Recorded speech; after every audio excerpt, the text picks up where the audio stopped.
Story की starting एक आदमी से होती है जो कि काफ़ी ड्रिंक किए हुए है और वो अपने घर को आया है जहाँ पर उसकी बीवी और उसकी बेटी उसका इंतजार कर रही है। बीवी उसकी कहती है कि पिछले एक हफ्ते से कहाँ पर थे और दारू पीने के लिए तुम्हारे पास पैसे हैं, यहाँ पर हमारा बिना खाने के कितना बुरा हाल है। जिस पर वो आदमी अपनी बीवी को बहुत मारता है। जब उसकी बेटी उसे बचाने आती है तो वो उसे भी मारता है। तब वो अपनी बीवी और बेटी दोनों को किसी के साथ सोकर पैसे कमाने का बोलता है।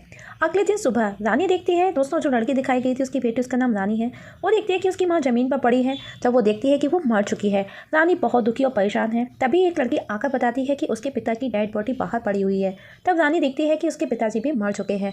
अब वो बिल्कुल अकेली रह चुकी है। तब वो यह गांव छोड़कर जाने का सोचती है और वो गांव छोड़कर कहीं दूर चली जाती है। और अब रानी का हाल बहुत ही ज़्यादा ख़राब है। काफ़ी दिनों से उसने कुछ भी नहीं खाया। रात का समय है, वो थकी हारी एक सीढ़ियों पर बैठ जाती है। तभी एक शख्स वहाँ आता है और उसे साथ चलने का बोलता है। रानी पूछती है कितना दोगे। वो शख्स उसे कुछ पैसे देता है। तब रानी उसके साथ चली जाती है। इसके बाद हम देखते हैं लोग उसके पास हर रोज ऐसे ही आने लगते हैं, उसे कुछ पैसे देते हैं और वो उनके साथ जाती है। और अब वो हर रोज उन्हीं सीढ़ियों पर बैठने लगी थी। कुछ दिन बाद वो एक घर किराए पर ले लेती है और वहाँ रहने लगती है। अब रानी उस एरिया की मशहूर बन जाती है और वो काफ़ी खूबसूरत भी है। तभी एक दिन उसके पास एक शिवा नाम का बंदा आता है जहाँ वो भी रानी के साथ फिजिकल रिलेशन बनाता है। जब शिवा वहाँ से वापस जाने को होता है, वो रानी को कहता है कूड़ेदान में पड़े सोने को तब तक कोई नहीं उठाता जब तक वो कूड़े के समान ही होता है।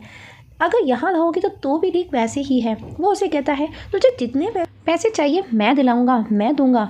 यहाँ रहोगी तो सिर्फ रानी बनोगी, मेरे साथ चलोगी तो महारानी बना दूंगा।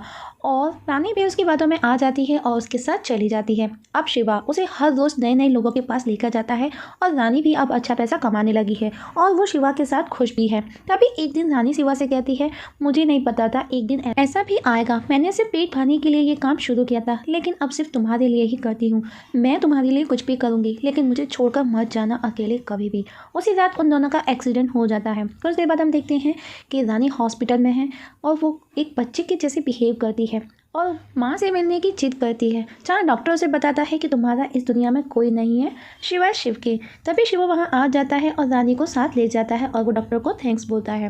कुछ दिन बाद शिवा वापस रानी को काम करने का पूछता है। तब रानी भी वापस से रेडी हो जाती है। अब रानी वापस वही सब करने लगी है और दोनों खुश भी हैं। एक दिन रानी के घर पर एक बंदा आता है और खुद को पुलिस मीन्स उसका नाम विक्रम बताता है और वो उसे संगीता के नाम से बुलाता है। जिस पर रानी मेरा नाम रानी है, संगीता नहीं। रानी विक्रम के साथ फ्लर्ट करती है, उसे सेड्यूस करने की कोशिश करती है। तब विक्रम उसे एक थप्पड़ मारता है और अपने साथ एक सुनसान जगह पर ले जाकर उसे एक कमरे में बांध करके रखता है, जहाँ पर वो रानी से पूछता है क्यों कर रही हो ऐसा। रानी कहती है मुझे जाने दो वरना शिवा तुमको मार देगा। यहाँ से मूवी फ्लैशबैक में जाती है जहाँ पर एक लड़की जो कि रानी थी लेकिन उसका असली नाम संगीता था। मतलब दोस्तों रानी ही संगीता है। वो अपने फादर का बर्थडे विश कर रही है, सेलिब्रेट कर रही है, जहाँ पर दोनों बाप बेटी बहुत ही खुश दिखाए गए हैं। नेक्स्ट सीन में शिवा दिखाया जाता है, उसके पास एक लड़की है। वो उसे खुद को छोड़ने का बोलती है लेकिन शिवा उसे कहता है पुलिस को क्यों बताया, मुझे बोलना था। और वो गुस्से में उस लड़की को कुछ उठाकर मार देता है और जहाँ पर वो लड़की मर जाती है। दोस्तों यहाँ पर हमको ये बात पता चलती है कि शिवा सिर्फ रानी या संगीता ही नहीं और भी लड़कियों से ये गलत काम करवाता था, ये उसका बिजनेस था।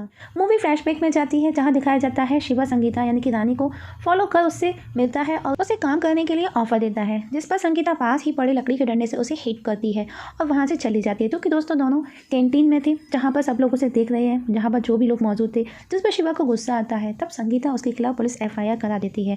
तब उसी दिन शिवा उसके फादर को मारने की धमकी देता है और 1 वीक का टाइम देकर वहाँ से चला जाता है। तब शिवा के पास पहुँचती है जहाँ पर संगीता उसे चैलेंज करती है। तब शिवा उसके साथ रेप करने की कोशिश करता है। तभी हम देखते हैं कि वहाँ अचानक पुलिस और प्रेस आ जाती है और उसे पकड़कर ले जाती है, जिस पर शिवा को बहुत ज़्यादा गुस्सा आता है। संगीता पर अब शिवा को 5 साल की सज़ा सुनाई जाती है। मूवी वापस प्रेजेंट में आती है जहाँ विक्रम संगीता यानी कि रानी को सब कुछ याद दिलाने की कोशिश करता है। वहीं उधर शिवा संगीता को न पाकर गुस्सा करता है।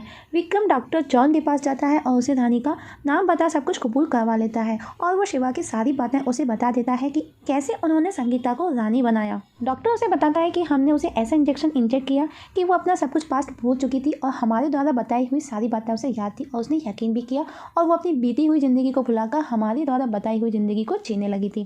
तब विक्रम उसे पूछता है संगीता यानी कि रानी कभी अब ठीक होगी या नहीं, जिस पर डॉक्टर उसे कहता है अगर संगीता रानी बनकर जिएगी तो वो ज़िंदगी जी सकती है, अगर वो संगीता बनेगी तो शिवा उसे मार देगा। जहाँ पर डॉक्टर उसे ये भी बताता है कि 4 महीने बाद वो वापस से रानी से संगीता बन जाएगी। मतलब जो दवा हमने उसे दी थी उसका असर सिर्फ 1 साल ही रहता है और वो 4 महीने बाद वापस से संगीता की ज़िंदगी जी सकती है। जिसके बाद इंस्पेक्टर विक्रम 4 महीने की लीव लेता है और संगीता के पास आता है और अब वो उसके साथ उसके पास ही रहता है। वो उसे याद दिलाने की कोशिश करता है। संगीता वहाँ से भागने की भी कोशिश करती है। इस तरह 4 महीने पूरे हो चुके हैं।